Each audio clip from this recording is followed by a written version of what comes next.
Sa iba pang balita, inihiyag ng Department of Public Works and Highways na isinasantabi muna ng kagawaran ang planong 23-kilometer rehabilitation ng EDSA habang inaayos ang mga alternatibong daan para sa mga motorista.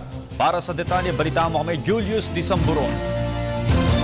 Ipinagpaliban ng Department of Public Works and Highways ang halos 3.7 bilyong pisong rehabilitasyon ng 23 kilometro na Epifanio de los Santos Avenue o mas kilala bilang EDSA na orihinal na magsisimula ngayong buwan at inaasahang magtatapos sa Pebrero sa susunod na taon.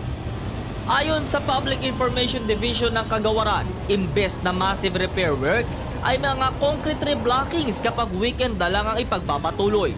Kabilang dito ang pagsasaayos ng ilang parte ng daanan na siyang araw-araw na isinasagawa ng ahensya. Wala pa namang pinal na desisyon kung kailan gagawin ang nasabing rehabilitasyon ng buong daanan. Isinaalang-alang din kasi ng departamento at ng Metropolitan Manila Development Authority ang sa mabigat na sitwasyon ng trapiko sa EDSA.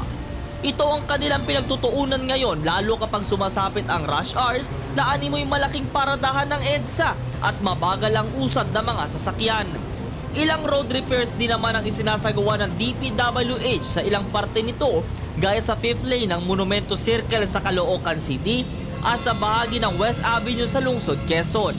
Kasama na din dito ang pagsasaayos ng mga tulay at flyovers along EDSA.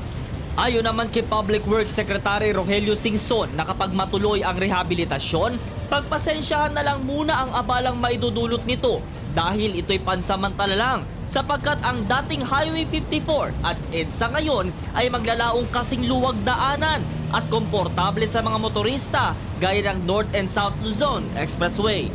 Bukod sa EDSA, target din naman ng pamahalaan na isaayos ang ilang daanan sa bansa o road networks maging ang pag-upgrade ng mga tulay mula sa primary hanggang sa secondary roads nito.